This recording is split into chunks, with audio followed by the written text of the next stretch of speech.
Шентвис, Шентвис гори.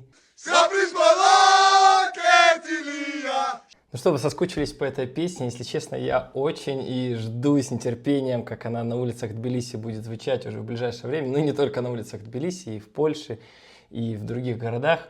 Ну и, конечно же, от игроков сборной Грузии. И мы переходим к превью. Сегодня оценим шансы Грузии и Украины в предстоящем матче. Вспомним историю Цитаишвили, который вообще-то чемпион мира, если вы не знали. Конечно же, поговорим о молодежной сборной Грузии, которая будет биться за путевку на Евро, и решающий матч у нее вот уже буквально сегодня состоится. Все это сегодня от Shot It Media. Погнали!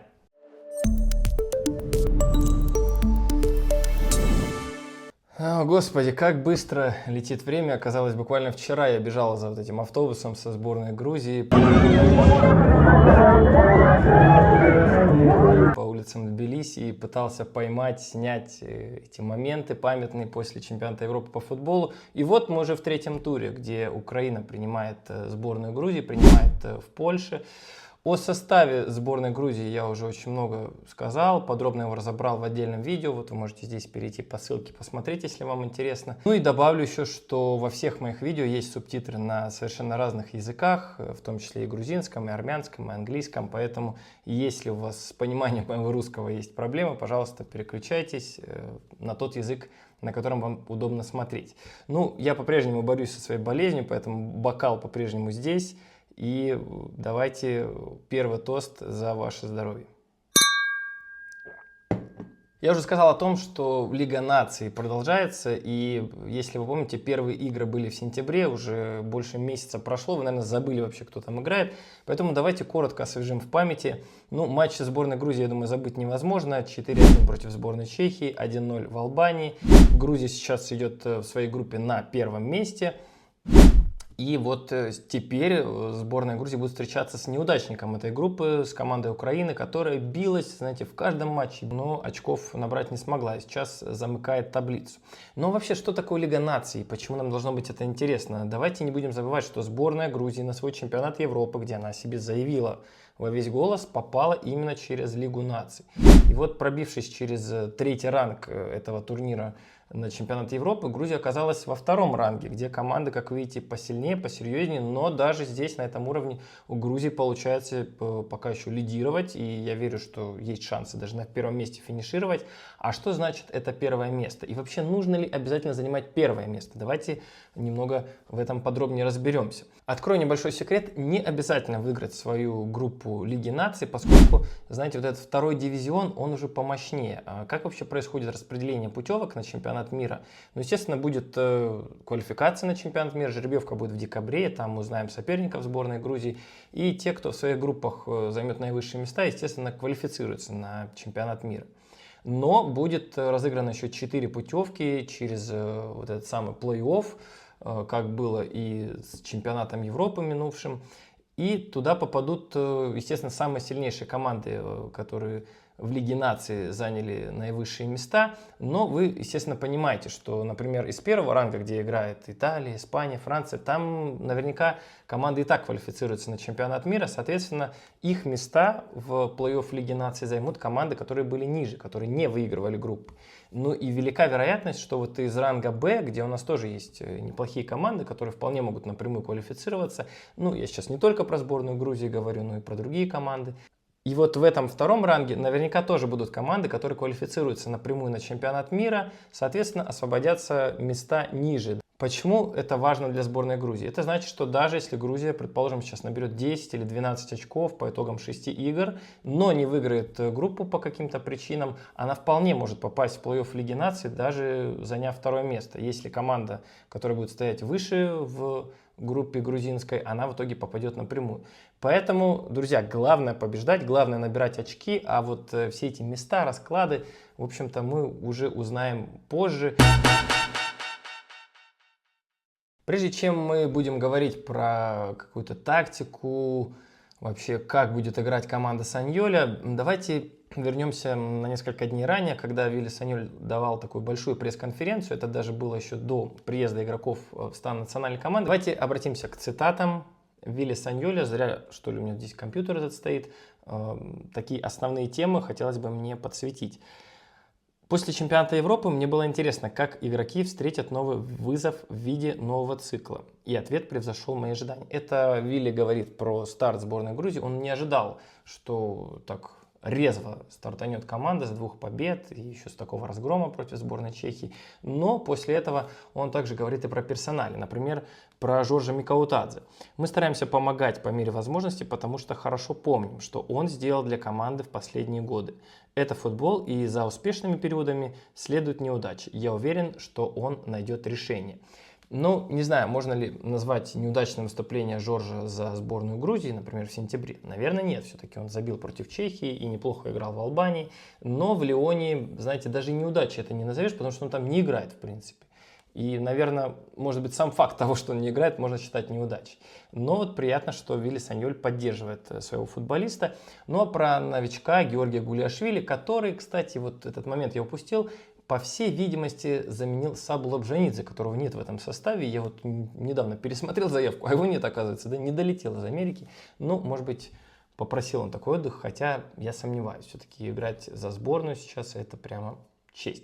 Так вот, цитата про Гулиашвили. Это интересный игрок, другой тип нападающего. Я считал, что было преждевременно вызывать его перед стартом Лиги наций, хотя он очень хорошо начал сезон в клубе и заслужил вызов. Вы знаете, у него 8 забитых мячей, я напомню, в 8 матчах. И да, за Сараево очень-очень он уверенно играет. Ну и повторюсь, это футболист, который уже за молодежную сборную достаточно так, порядочное количество матчей провел, больше 20, играл и на молодежном Евро. В общем, знает, что такое играть за сборную, знает про это напряжение, поэтому хорошее усиление для команды. Также, помимо Гулиашвили, Саньоль говорит и про других футболистов, например, Алтунашвили с нами уже давно, он добился отличного прогресса в клубе и является хорошим выбором для национальной сборной. У Ноникашвили есть потенциал, и он будет готов сыграть важную роль в ближайшем будущем. Это вот, наверное, знаете, для тех, кто говорит, что Кверквилия, зачем вызвали, он уже старый. Но, видите, Саньоль о будущем думает. Ну, было бы глупо говорить, да, что он какой-то там тренер, который приехал денег заработать. Команду он построил. И вообще вот помню эту встречу команды после Евро в Тбилиси. И там Саньоль говорил о том, что, ребят, я еще на 3 года остаюсь. Не знаю, будет ли оно так на самом деле, но хочется в это верить. Не забыл Саньоль сказать и про Гагличидзе, который хоть и молодой футболист, 20-летний, но играет очень неплохо уже в серии А. И вот он сказал про него следующее. Ему всего 20 лет, но он производит впечатление очень опытного игрока, как на тренировках, так и в матчах. Если он продолжит в том же духе, то ему, возможно, вообще не придется возвращаться в молодежную команду. Хрен с этой молодежной командой. Ну нет, это, конечно, шутка, потому что молодежная команда, кстати, очень важные матчи, но мы об этом чуть позже еще поговорим. Ну и еще несколько цитат от Александра Иашвили, вице-президента Федерации футбола Грузии. Он, в первую очередь, сказал о том, что сейчас все усилия, скажем так, брошены на создание собственной базы для сборной Грузии. Это очень важный вопрос, чтобы было где тренироваться, готовиться и играть не только главной команде, но и всем возрастам и женским командам. Сейчас такая проблема есть. Ну и также Александр Иашвили сказал еще и про стадион. Очень важная тема. Может быть, кто-то из вас не понимает до сих пор, почему на Месхе будет матч, а не на стадионе «Динамо». Так вот, что он сказал. Мы много говорили о вопросе «Динамо-арены». Наша цель и желание играть на этом стадионе. Но при условиях, когда мы сможем полностью использовать вместимость стадиона. При этом очень важно, чтобы сборная Грузии играла не только в Тбилиси. Соответственно, ноябрьскую игру примет Батуми. Если Динамо-арена будет готова к марту, мы с удовольствием выступим и там, если вместимость будет 100%. Вот я думаю, что здесь не может быть каких-то дополнительных вопросов. Здесь все понятно. Играем сейчас на Месхе, потом едем в Батуми. Я надеюсь, что я тоже туда доеду. И уже в марте возвращаемся на Динамо-арену. Полный стадион, 50 тысяч. Уже там будет квалификация чемпионата мира. Я надеюсь, что там эти технические вопросы все решатся. Ну и про молодежную сборную пару слов Иашвили тоже сказал. Он такой раскрыл тайну, что Ираклий Азаров, он командирован в молодежную сборную, чтобы помочь команде в Швеции, потому что там будет очень важный матч, к которому, я повторюсь еще раз, мы вернемся позднее. Ну вот, в принципе, и все, что я хотел сказать. Ну, о тактике и вообще о предстоящих раскладах, как будет Саньоль пытаться взломать оборону сборной Украины, нам расскажет наш сегодняшний эксперт. Это аналитик агентства A2M и автор канала «Аналитика простым языком» Тимур Валеев. Давайте послушаем его. Он вник по максимуму в голову Саньоля, проник, можно сказать, разобрал матчи на Евро и рассказал, чего нам стоит ожидать от предстоящей игры против сборной Украины. Я всех приветствую. Давайте поговорим о тактике предстоящем матче сборных Грузии и Украины. В общем, сразу обрисую, что ждать от этой игры. Сборная Грузии шикарно себя ощущает на контратаках. В принципе, если мяч находится у соперника большую часть времени, им это комфортно. Грузины здорово обороняются в низком блоке, не давая сопернику толком пространства для создания моментов. И это именно то, чего я жду, в принципе, от матча с Украиной. Здорово, что вернулся Соломон Квирквелия, который, я так понимаю, в сентябре не играл из-за того, что довольно долго решал дела с поиском нового клуба. Не уверен, что он пойдет в старт на Украину, потому что свое место в старте он потерял еще на Евро. Вот, и вместо него, скорее всего, будет играть Георгий Гвилисиани. Но все равно присутствие такого опытного игрока, как Квирквелия, в команде однозначно пойдет на пользу. Всегда может произойти какая-то нештатная ситуация, кто-то вылетит из-за травмы или случится еще что-нибудь. Вот, и тогда Квирквелия точно пригодится, в том числе и на поле. Гвилисиани чуть более мобилен, у него тоже достаточно опыта и качества игры. На секундочку, он играет в достаточно таком тяжелом иранском чемпионате за Персеполис, играет в Азиатской лиге чемпионов, поэтому за качество игры в обороне сборной Грузии непосредственно в низком блоке сомневаться не приходится. По сути, оборона в низком блоке, переходы в атаку, быстрые атаки, вот это вот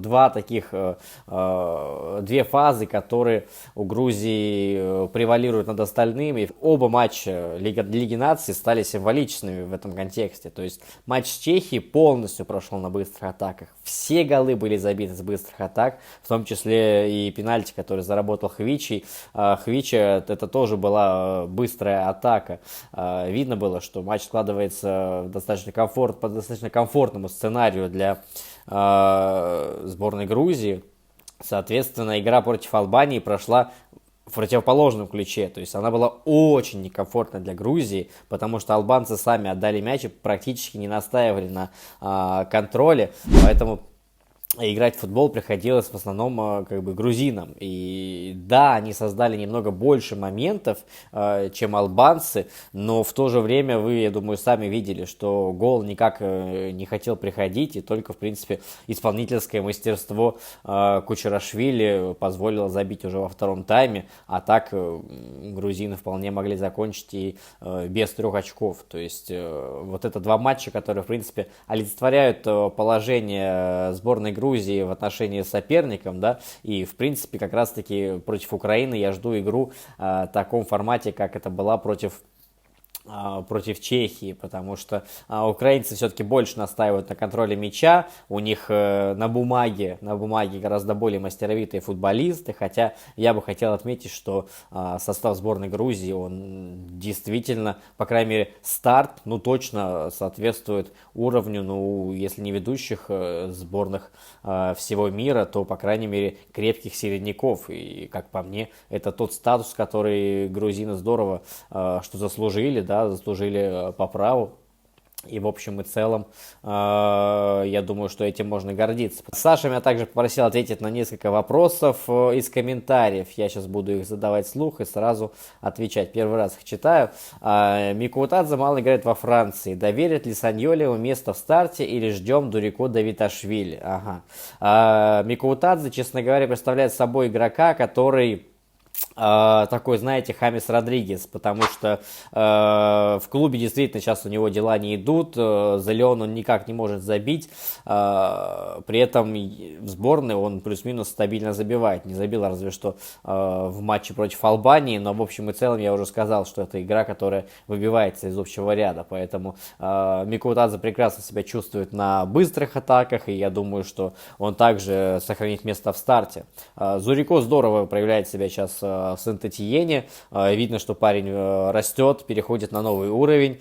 При этом, да, хитрик, да, тоже в быстрых атаках, вопросов никаких. Но Микоутадзе все-таки обладает гораздо большим опытом в такой игре и большим опытом немного, да, на уровне сборной. Я думаю, что этот опыт будет гораздо более важен при выборе состава на игру с Украиной, а Давидашвили здорово выходит на скамейку, со скамейки запасных и включается в игру уже, как правило, во вторых таймах. То есть я думаю, что выходить под довольно-таки уже подуставшую оборону соперника Зурико гораздо более комфортно. Поэтому я думаю, в этом плане ничего не изменится.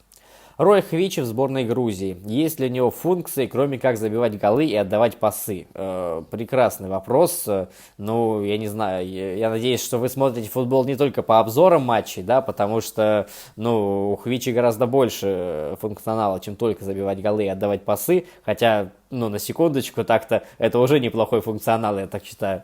Вот. Хвичи здорово разгоняет атаки, то есть он очень многое может сделать в одиночку, обыграть один в один, убежать просто по флангу в пространство. Неважно, он дает очень большую опасность, то есть непосредственно, как я говорю, да, быстрые атаки для Грузии, они реально очень важны, и Хвича для них именно тот игрок, который здорово в такую систему вписывается, да, да, в Наполе ему приходится играть немножко в другой футбол, но на переходах он тоже там создает достаточно много, и в общем и целом практически вся опасность со стороны Хвичи, как со стороны Хвичи, так и со стороны всей сборной Грузии исходит именно в быстрых атаках. И его роль там трудно переоценить, потому что он, опять-таки, тоже немаловажно, что он не один. Мико Утадзе, Хвича, Чиквитадзе здорово разгоняет из глубины атаки, как правило, больше на передачах, да. Хвичи как раз-таки больше за счет скорости, больше за счет техники, да, но он именно что разгоняет эти атаки. И это, пожалуй, роль, которую трудно переоценить. Нужно ли менять Хвичу? На Евро Саньоль в первых двух играх его не убирал, и люди говорили, что, мол, зря боялся его убирать.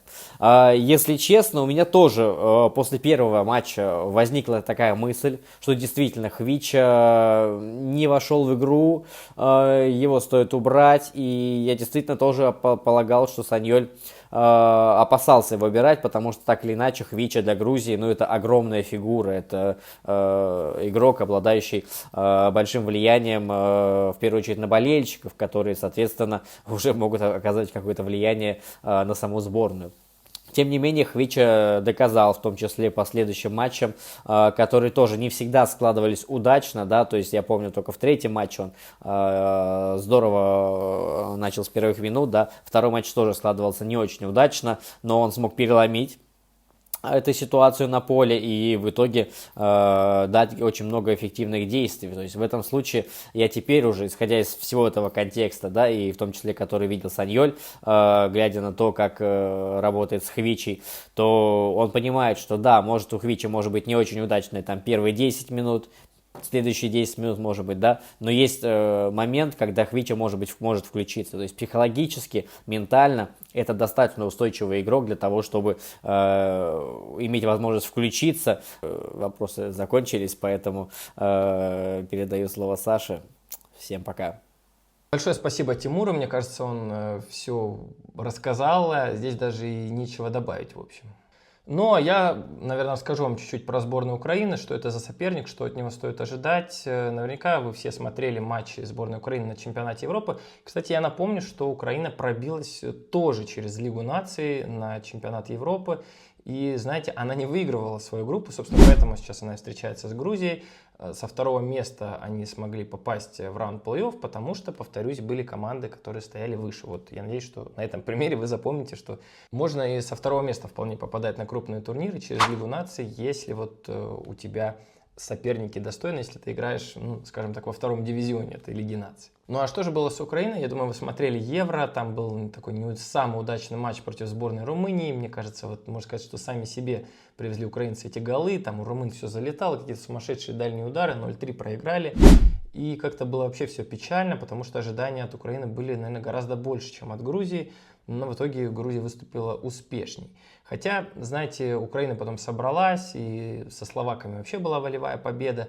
И вот потом этот решающий матч против сборной Бельгии, ну, знаете, обидно все-таки. Украина набрала также 4 очка, как и сборная Грузии.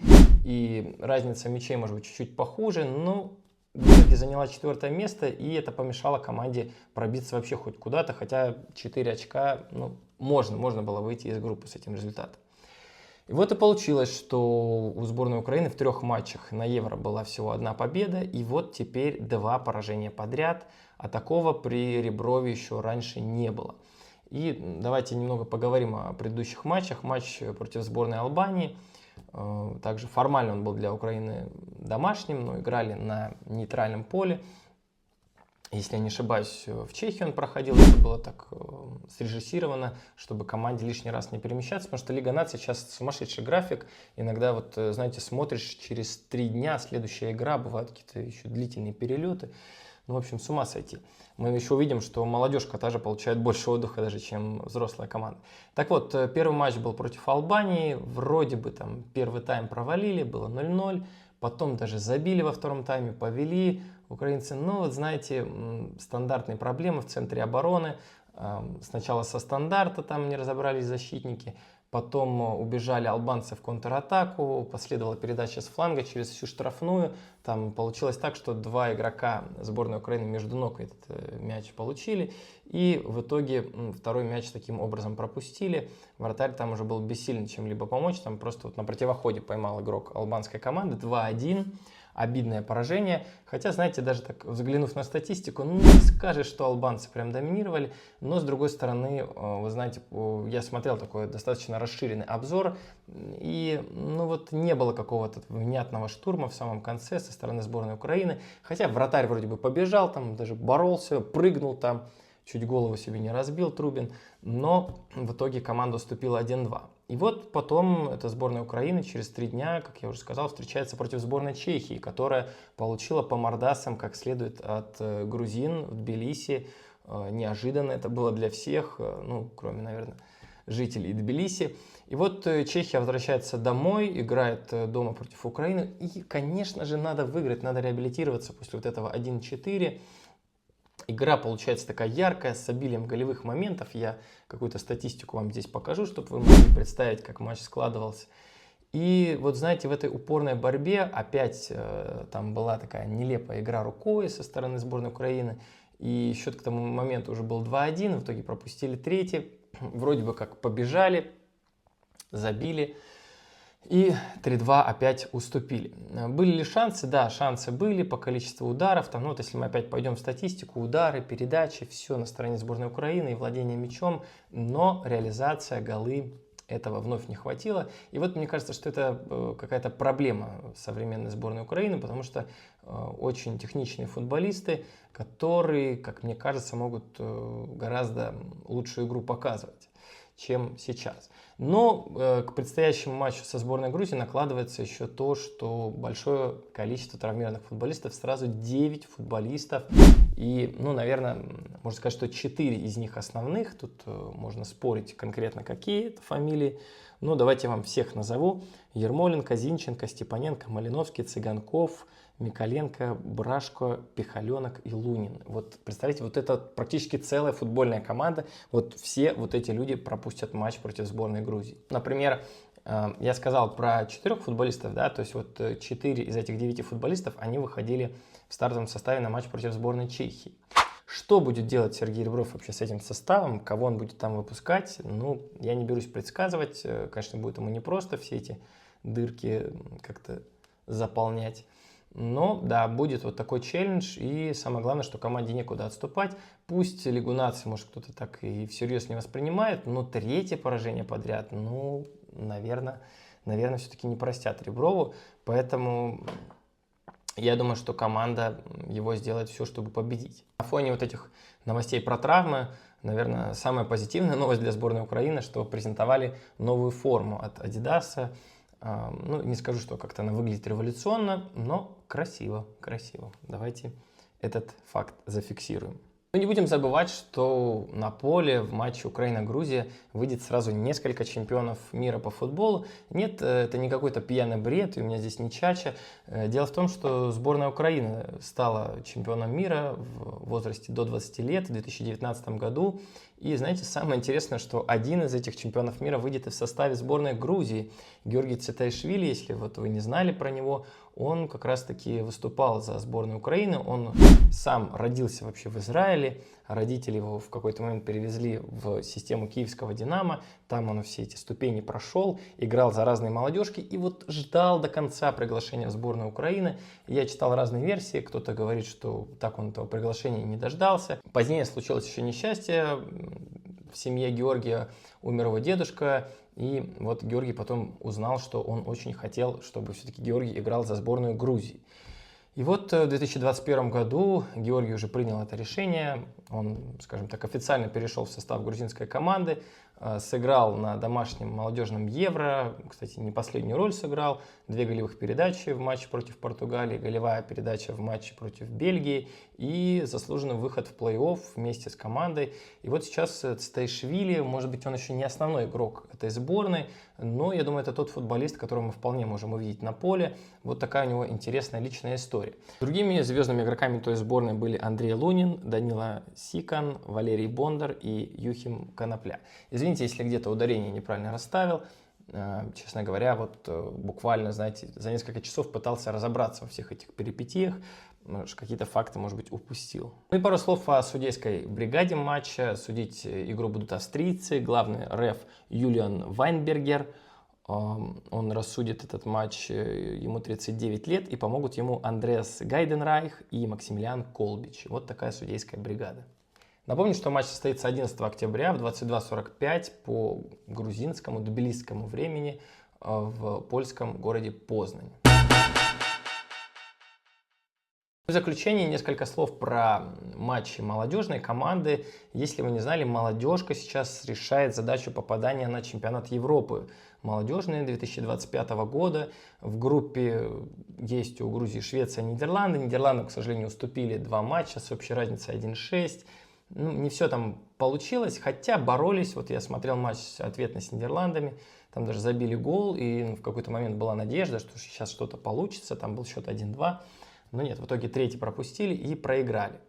И вот в молодежку командировали Иракли Азарови, который, кстати, в украинском «Шахтере» не очень-то играет, мало получает времени, но я думаю, что все равно команде будет полезен, потому что он успел поиграть и на молодежном Евро, который был, кстати, вот прошлым летом в Грузии.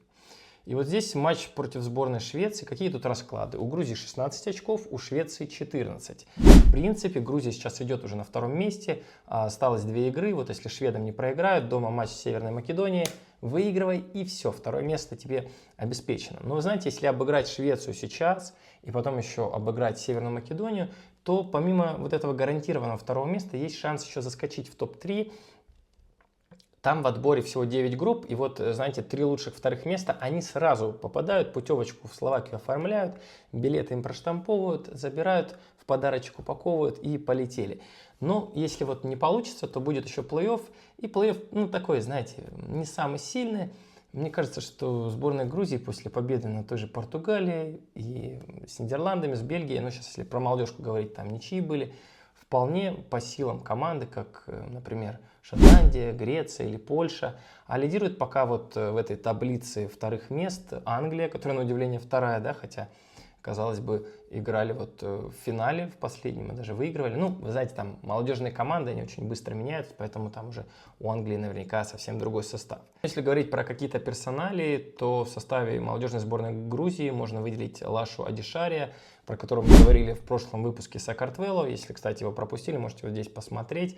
Он отличился за латвийский РФШ в матче против Галатасарая. Это был первый его дебютный гол в рамках Еврокубков.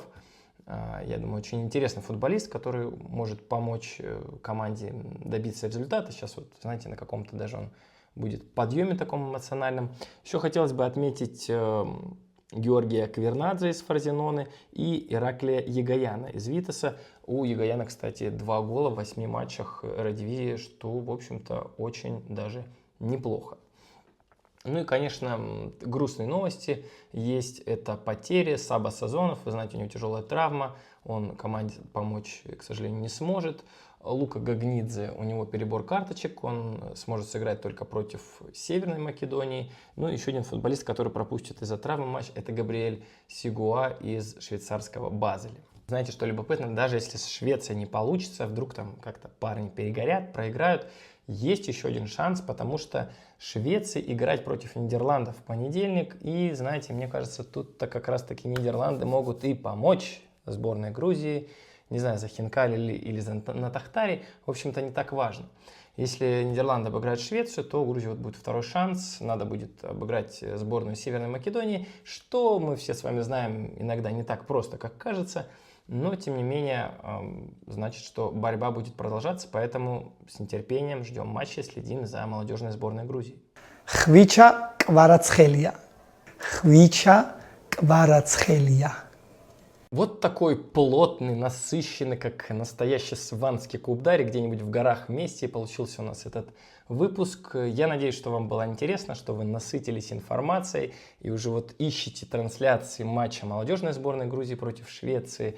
Готовитесь к вечеру пятницы, когда основная сборная проведет свой матч против Украины. Ну, а я, знаете, хочу пожелать вам сегодня хорошего настроения, чтобы вокруг вам люди улыбались, говорите им хорошие слова. Давайте порадуемся этому дню вместе. Давайте сделаем так, чтобы в пятницу вот мы все силы отдали, вот выбросили туда в сторону сборной Грузии, чтобы получилось у команды вновь победить. Тбилиси опять не спал. Флаги, гудки, объятия. Сакартвелос, Гау.